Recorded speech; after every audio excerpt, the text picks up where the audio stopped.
আমার নবী যদি পেটে 2টা পাথর বাঁধতে পারে, আমার পেট তার চাইতে বেশি দামি না? আমার নবীর দাঁত যদি শহীদ হতে পারে, আমার দাঁত তার চাইতে বেশি দামি না? আমার নবীর গালে যদি চড় মারা হতে পারে, আমার গাল তার চাইতে বেশি দামি না? আমার নবীর চেহারায় যদি থুতু মারা হতে পারে, আল্লাহর কসম আমার চেহারা তার চাইতে বেশি দামি না? আল্লাহর নবীর চাচাকে যদি 70 টুকরা করে তার কলিজা চিবিয়ে খাওয়া হতে পারে, আল্লাহর কসম আমার বাপ চাচা তার চাইতে বেশি দামি না?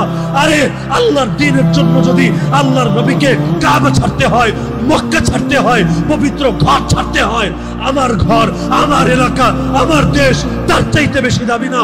আমার মসজিদ, আমার মাদ্রাসা, আমার খানকা তার চাইতে বেশি না? আরে প্রয়োজনে দুনিয়ার সব ছাড়বো, প্রয়োজনে নিজে শহীদ হব, প্রয়োজনে আমার স্ত্রী বিধবা হবে, আমার সন্তান এতিম হবে, আমার বাপের কোল খালি হবে, আমার মায়ের চোখ থেকে অশ্রু ঝরবে, কিন্তু আল্লাহকে সাক্ষী রেখে আজকে বলে যাবেন, হে আল্লাহ, যে কোনো মূল্যে তোমার জমিনে তোমার দ্বীনকে ভুলুণ্ঠিত হতে দেব না।